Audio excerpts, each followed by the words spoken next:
Welcome back to Cards and Comics. Today I'm going to be talking about my top 10 1970s baseball cards that I own that are my favorite. Now, this will exclude three players: Willie Mays, Hank Aaron, Roberto Clemente. For some very good reasons. One is I've already done videos on those three players, showcasing my cards from the 70s for those three players. Secondly, they would pretty much dominate the list if I included those players because they're my favorite players, so they're my favorite cards.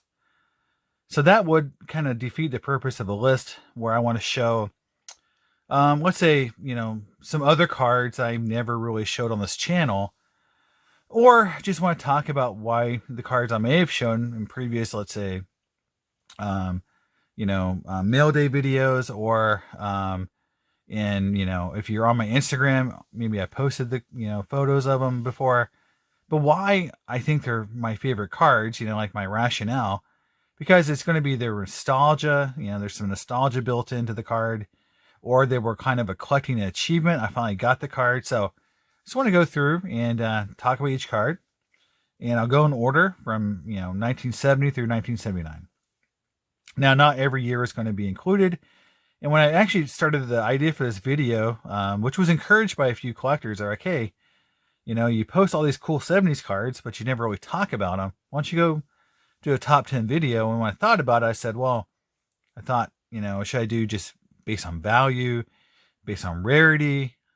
But I decided to go with the ones that just I like the most from a nostalgia, from just what it, what I meant to when I finally got the card, or just how much I like the card. Now, we'll start in 1970.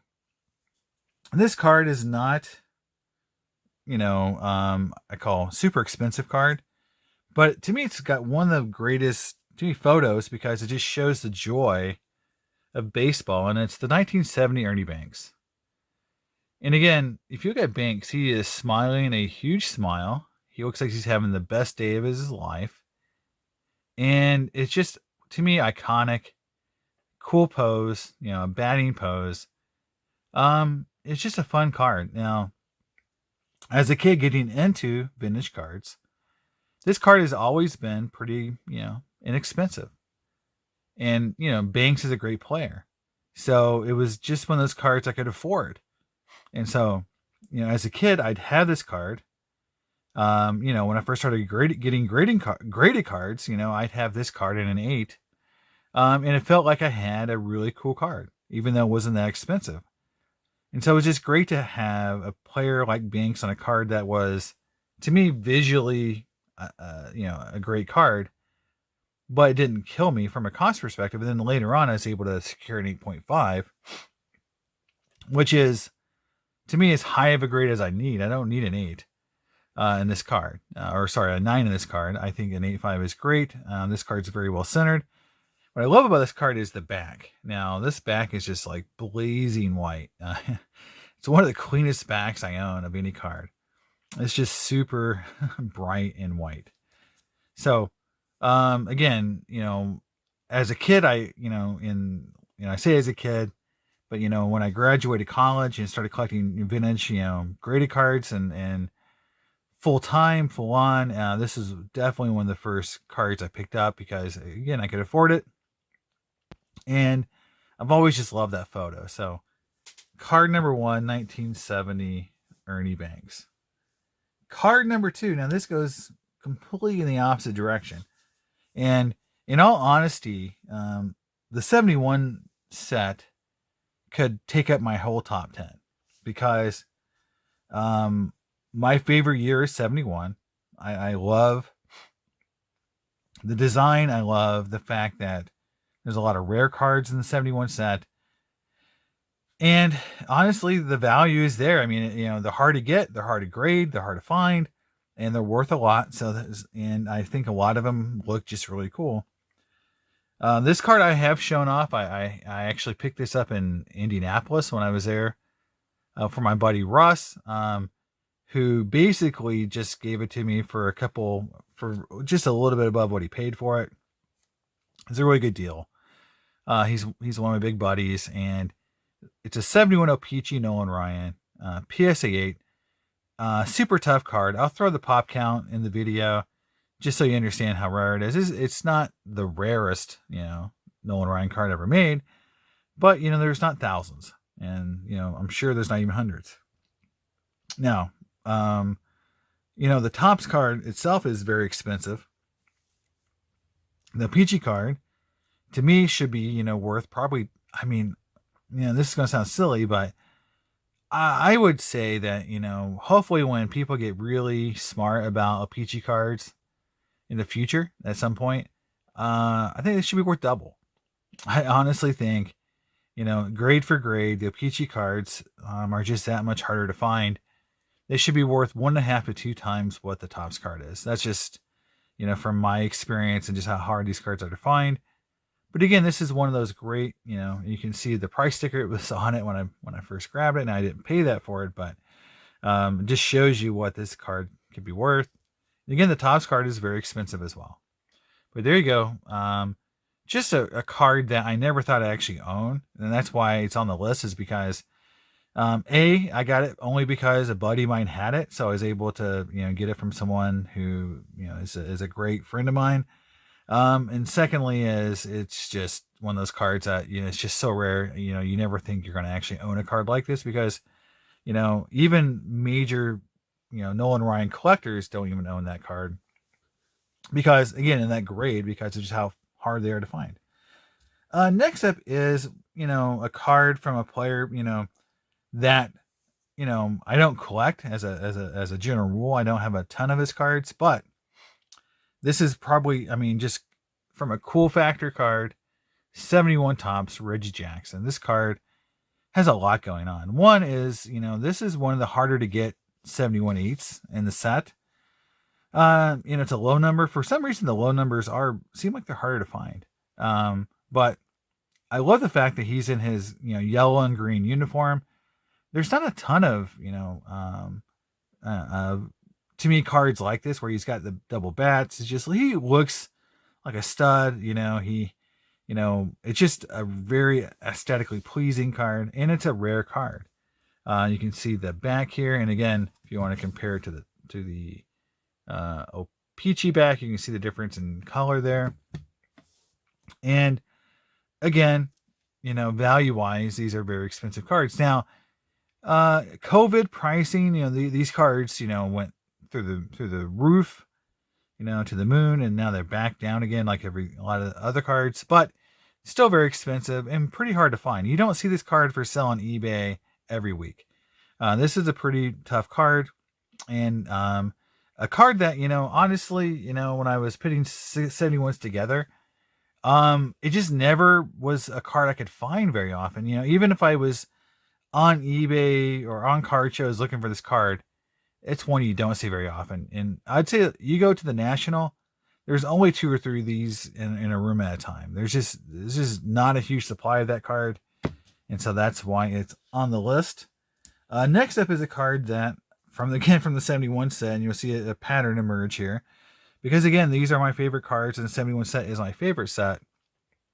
Here's a 71 Pete Rose. Now, I made a deal that I wouldn't show both O-Pee-Chee and Topps cards of the same player. Now, I have the 71 Rose and an O-Pee-Chee card, but it's a 7, and here's an 8 Topps. Now, that 71 O-Pee-Chee card I have is a card I graded myself, so it's got a pretty special place, but this Rose card has a lot of history with me. One, it was a card I targeted early on as a collector. I knew, enough about 71 Topps to know that they're rare. I also know that Pete Rose, in general, after, Mantle retired, he's kind of a de facto, big dude in all sets. He's like one of the cards that you have to have. And in the 71 set, he is one of the big guys you have to put some money into to get the set if you want it in high grade. So I knew early on, as in the late 90s when I was really starting to get graded cards, that this card was going to turn out to be special, and I was right. So I was never able to get one early on before the pricing really took off. but I was able to secure one before prices really hit that, you know, um, you know, $1,500 to $2,000 range that it sells for right now. And again, it goes up and down. So, I don't know what the last one sold for, but I will throw that up on the screen. But again, this card just doesn't come out in quantities or availability that you can just go out and find one at every show or at the National even. So again, one of those cards that I really dig and glad I have. Next up is a card I've never owned in a PSA holder above 7. And so I ended up buying this card in an SGC 8 holder. It's a 71 Munson. Again, this card, it's a low number 5. It's always horribly off center. And so this one, I'm just going to give you a look for. You can see there's the top, there's the bottom, there's the right, there's the left. It's well centered. Does it have tons of chipping? I don't think it does. I think it's a pretty damn nice card. I think it could cross over, but my experience with SGC cards, not been great lately. And I've never, felt like I needed to pop this one out just because, again, you can see on the back, it's a little off top to bottom. It's just, one of these days I might take the chance on it. Who knows? But to me, it looks like an 8. I don't see anything about it that I'm like, wow, that's just horribly overgraded. This card should never be in that holder. I like the card as is, and it's just one of those special 71 cards. Now, it's not a rookie card, but it's one of those iconic, horizontal action shot cards. Just a beautiful card, and I think a lot of people who are Yankee collectors put this card way up on their list of cards to find and just have a copy, even if it's a beater copy. And having a card that's this nice in this condition is pretty special, and that's why it's on the list. I've never owned it again in a PSA holder, so just excited to have a card that nice. And that card is, again, one of those special Yankee cards that, I'm in New York now, so when I bust that one out, I get a lot of attention to that card. Next up is my final 71, and it's the Johnny Bench. Now, I actually owned this card real early in my collecting career, and an 8. And I remember I was early on it. The card, jumped up in price tons. You can see this is an early graded card from PSA. It's got the old, big hologram holder, pre 8.5 or 0.5 grading. So I've owned this card for a long time. And I was a little early on it, so I've only got, I think I paid $250 for this card. So I'm in it for a real low price point, and it's just one of those collector cards where I knew it was going to be valuable. Just like with the Rose, I couldn't get the Rose because it just wasn't available. Couldn't find it at shows or online. And if it was online, I would always get beat, for what I thought the card was worth, trying to be frugal, get it at a good price, and I could never do that. I was able to secure the bench at a price I wanted before the card really took off. And I think it's, one of those 71 cards that you have to have. You cannot get this card cheap anymore. And, I'm a big Johnny Bench fan, big Johnny, I had a bunch of Johnny Bench cards on the potential top 10 list. And I decided to go with the 71 because, again, it's just one of those iconic 71 cards that you have to complete the set. And people just, love that card. When I take it to shows, again, every 71 I have in this list here, or, that are here in this top 10 list, if I took them to card shows, they're the first cards that people talk to me about. The Reggie Jackson, the Nolan Ryan, the Johnny Bench, the Pete Rose. They're just like magnets for people who collect 70s cards because they just know those cards are super rare and they never see them in 8s. So I get a lot of attention, just like this card is too. This card gets a ton of attention. I think it's, one of those cards that, I really try to tell people about why it's so cool and why it's so rare. The people who know about it, talk to me a lot about it. I've had some pretty good offers on it. And again, it's not even an 8, it's a 7, but it's a 74 Dave Winfield. Rookie card, PSA 7, but it's O-Pee-Chee. I've talked a lot about how 74s are just super rare because of the cardstock, the centering, just the crappy way these cards are printed and manufactured. There's just not a lot of high grade cards. And to get a Hall of Fame rookie card, it's just tough. I mean, I've never seen this card very often. I've never owned an 8. I've never seen an 8, actually. I'm sure there's ones that's been sold. I've never seen one. Surely never seen a 9. And again, when I take this out to bigger shows, a lot of dealers want this card because they don't see it very often. They've got a lot of people who just love Hall of Fame rookie cards that are harder to get like this. And so again, there you can see the O-Pee-Chee back printed in Canada right there. Yeah, I've talked about 74s a lot. So the fact that it's a Hall of Fame rookie card and it's so well centered. I mean, you just look at that card. If this had a 7.5 or an 8 on it, I don't think a lot of people would go like, wow, that card's super overrated. Just a really nice copy of a card that is kind of a ghost. And again, I have a couple other really nice 74s, including the Nolan Ryan, the Thurman Munson. But again, very tough year to find a card like that.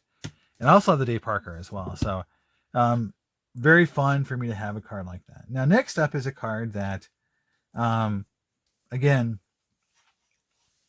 it's only 7. And, I have, again, if you look at my Instagram, I have a lot of cards in 8, 5s, and 9s from the 70s. But this card is cool because, I was obsessed with this card coming out of the 90s, because of how much hype this set had and just how it was just, we thought that these cards were super rare. And it's the 75 Topps Mini Nolan Ryan. It's just one of those really beautiful cards. And this card is super clean. It's a little off top to bottom, which is why I got the 7, I'm pretty sure. But it's just super clean. Left to right, it's pretty nice. Just super sharp color. Just one of those cards that, I developed a lust for the 75 Ryan. 75 Topps to me were my second favorite set. As a kid, they were my favorite set as a kid, actually. I didn't get into 71 until I got older and really looked at grading. So as a kid, 75 was just the alpha and omega for me because all the Hall of Fame rookie cards in it, the multicolor borders, it spoke to me as a kid. I was able to get a starter set. So I traded a 83 Sandberg rookie card for like 400 commons from the 75 top set. And I was able to kind of hand build a 75 top set as a kid. I remember when the last card I got was a 75 Mike Schmidt. I bought it at a Magic the Gathering tournament at the card shop that the tournament was at. A guy had the 75 Winfield and I was able to buy it to finish my set. It's kind of funny, but the mini set, I just could never find the cards. So they were a ghost to me. Like, and I know that it was regional, but finding 75 minis as a kid was just like, they were such a ghost. It was just like, you'd see them at some card shows, but like, at the time dealers wanted just tons more money for them. Now that we know the print runs were a lot higher than we originally thought, there were some cases opened in the late 90s, early 2000s that really flooded the supply, so that these aren't as hard to find anymore. But I still think, for me, it's nostalgia. For me, looking at as a kid, this card would have been, if I saw this at a card show in the 90s, I would have freaked out. I've been like, oh my god, that card is just so cool, and it would have been priced like super expensive. So I wouldn't have bought it, but I would have been like just looking at it because again, like a ghost. Now, do I want to find it in an 8 or an 8.5 or a 9? Sure, I want to get a better copy. But for me, it's just one of those cards that is, when I look at it, I smile because I just think it looks super, super cool. Again, from that 75 set, but this is the regular set. And here is the Brett rookie card. Again, as a kid, the same story. This is the Alpha and Omega card from the set. I mean, in the early 90s to late 90s, George Brett was, he was a player still when I was growing up. And, he was, I'm from Oklahoma. So Kansas City is actually one of the teams that you root for. St. Louis, Kansas City, Texas Rangers are the teams that are local. And everyone just, this card was so freaking popular. Obviously it looks cool. The double border, the double color borders. It's just one of those iconic looking cards. And so I never was able to get it as a kid. And so, I've always just wanted this card. Now I've never had it. I've had it once as an 8.5. And I bought it for $500 as an 8.5. And I sold it. And I really wish I didn't, but I have an 8. I also have the O-Pee-Chee as a 7. So, and I have the Yount card too. So, I do have the Yount card just sitting like right here, right in front of me. So, we can just throw it in the video just because. So there's the two. Now, obviously, again, like with the minis, this set was printed pretty heavily, in terms of vending cards and unopened material. So you do find, and the thing with this set, the reason why it's so available now is how much people loved it, that they kept opening the, product to grade cards. And the set was a big PSA registry early set. People just loved the set. And so to try to find 9s and 10s in the set, people opened tons of product to try to find it, which made, the set so much more available that the prices did get affected.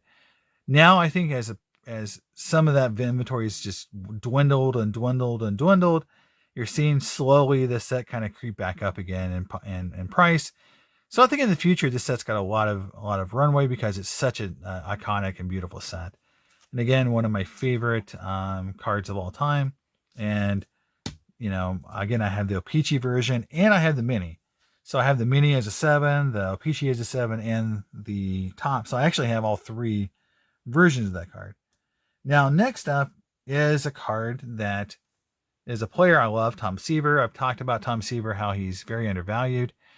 Now, I have a lot of Tom Seaver cards. Now, I have the 70. I have, the 72, the 72 O-Pee-Chee. I got the 73, the 73 O-Pee-Chee, I have a 74, which is the horizontal card. So why did I pick the 76? I picked the 76 for one main reason, was because as a kid, I had a friend who knew a lot of people in the hobby. His grandpa, sorry.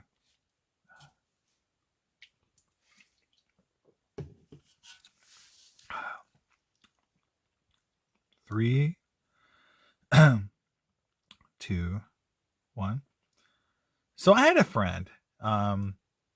His name was Robert Taylor, and he's kind of a legend, especially from where I'm from, because his father,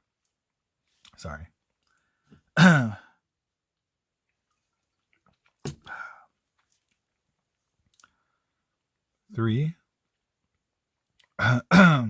2, 1. So I had a friend, and his name was Robert Taylor. His grandfather was Cliff Mapes. And he actually got to hang out with Mickey Mantle.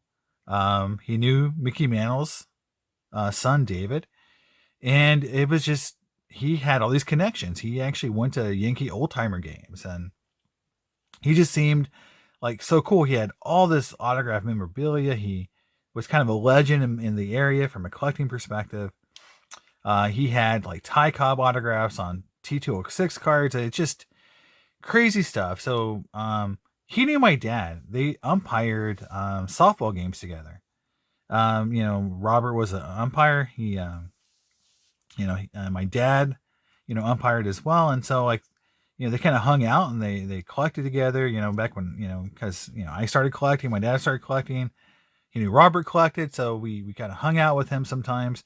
So I remember I went to his house one day with my dad, and just to see his collection of memorabilia, and he had all these just tons of autographs he got, from hanging out with his grandfather and with David Mantle and Mickey Mantle, just all the stuff, and it was just crazy Negro League autographs, just stuff you just wouldn't imagine.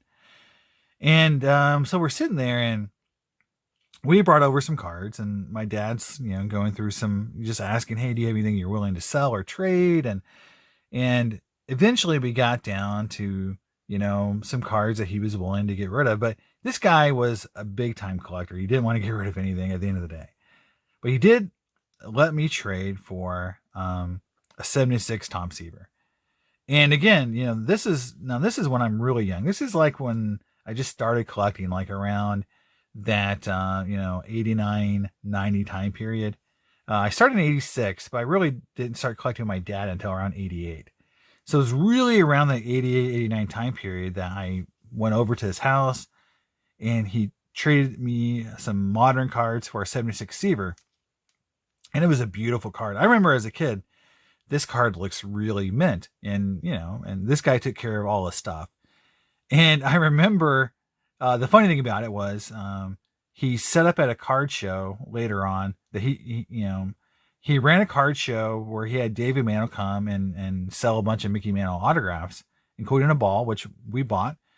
We paid, I think, $275 for a Mickey Mantle autograph ball back in 1992. That's the year that this card show was. It was in Pryor, Oklahoma. We set up as a dealer. First time I ever set up as a dealer with my dad.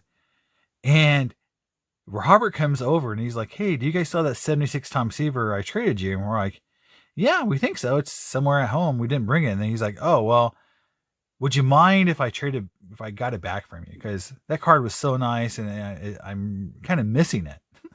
And you got to remember this. So this is like 2 years later. He still remembers that he traded that card to us and he wanted it back.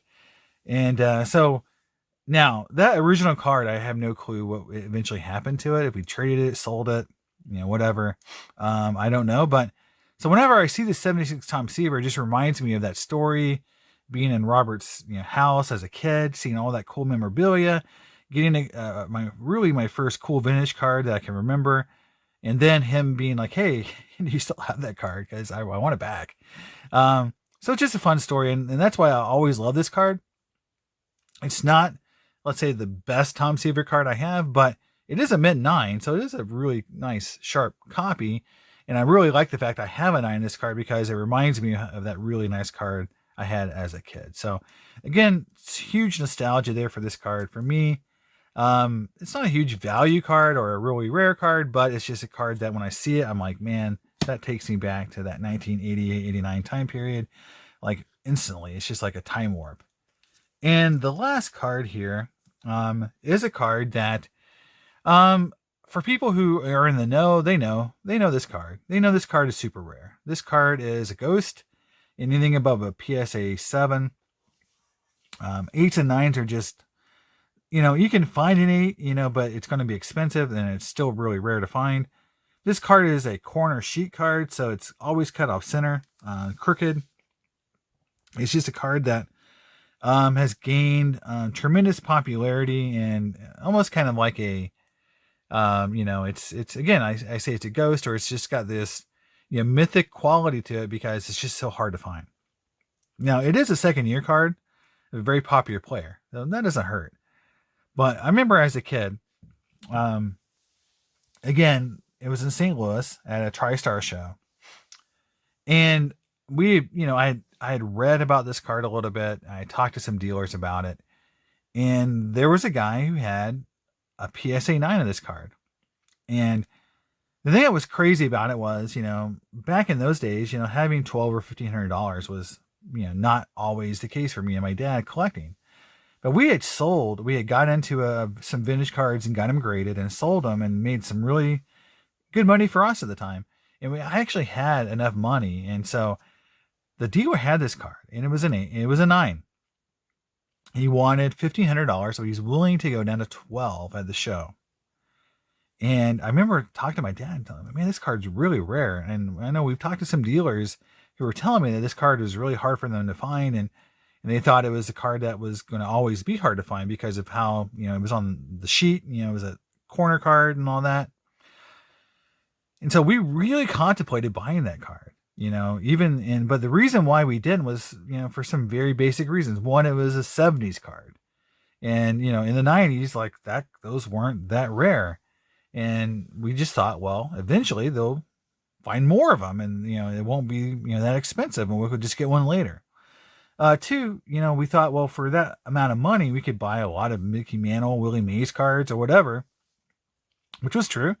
And why not invest in those cards? And so, even though we heavily considered it, we didn't buy that 76 George Brett 9. Now, today that 9 card is worth a lot of money compared to what we would have paid for it. So it's kind of my big near miss, with this card. So I've always obsessed about this card a little bit. In fact, I have 3 copies of this card, not an 8. I have 2 7s and an 8. So it's one of those cards where if I see a nice center copy, I buy it, even if it's a 7. And I have an 8. I've never had anything above an 8. I have an SGC 92 at one point that was off center on the back, but I've never had anything above an 8 in this card. And it's just a card that, since then, I'm hyper aware of how rare and valuable this card is. So it just reminds me of like the near miss I had back in that TriStar show back when I was a kid. I call it as a kid back in the 90s. With my dad. And I think we knew we should have got the card and we didn't, and we talked ourselves out of it. And I wish we hadn't, because I think that would have been an awesome card to put away and just like keep forever, and until you sell your collection, because that card will keep going up and up. So there it is. That's my top 10 cards of the 70s that aren't Mickey Mantle, Willie Mays, Hank Aaron, or Roberto Clemente. Let me know what you think in the comments. What cards were your favorite? Were there cards that I mentioned that you didn't expect? Were the cards that you would have liked to seen that I didn't put on the list? Or just what's your favorite cards from the 70s, and share with me, and I would love to hear from you guys. So there it is. That's my top 10 cards of the 70s, and hope you liked it, and I'll see you next time on Cards and Comics.